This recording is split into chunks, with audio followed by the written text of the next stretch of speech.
À l'initiative de la Société des meilleurs ouvriers de France, des concours de meilleurs apprentis sont organisés depuis plus de 25 ans à destination de jeunes en formation initiale sous contrat de travail ou statut scolaire.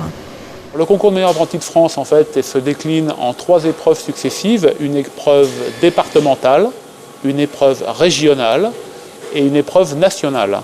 Donc tout ça se fait bien sûr en fonction d'une épreuve donnée au candidat et le résultat de sa notation. C'est un concours qui donne droit au titre de meilleur apprenti de France. Ce n'est pas un diplôme, mais c'est un titre qui les valorise et ça prouve un petit peu dans un CV, si vous voulez, ça prouve leur détermination, leur motivation à aimer ce métier, à faire ce métier. Le 10 mai dernier à Alès, dans les ateliers du lycée Jean-Baptiste Dumas, les métiers du pressing étaient à l'honneur.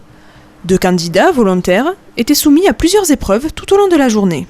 Des épreuves de détachage, des épreuves de reconnaissance textile, évidemment du repassage, de l'apprêtage, de l'amidonnage, du lavage, du détachage. En fait, ce concours a été mis en place dans le but à terme d'avoir un vivier pour les meilleurs ouvriers de France. Verdict final, 2 médailles d'or. J'ai gagné, je suis très heureuse. Voilà, j'aime ce métier, donc je voulais évoluer beaucoup plus. Je voulais savoir ce que j'étais capable de faire. Et on verra la suite.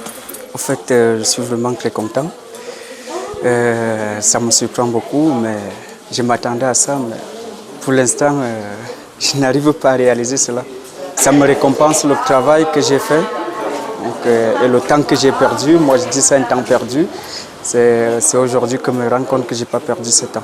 Nos 2 candidats vont partir au national, où ils vont passer donc, à nouveau un concours.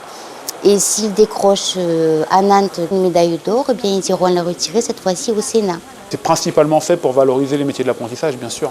Et à terme, je dirais que les jeunes puissent s'épanouir et se rendre compte qu'aujourd'hui, nous adultes derrière, professionnels dans toutes les corporations, on est là pour les seconder et les aider au moment de leur formation comme dans leur suivi professionnel à terme. La remise des médailles régionales aura lieu courant juillet. Chaque année, ce sont plus de 6000 candidats qui représentent une centaine de métiers lors de ces concours.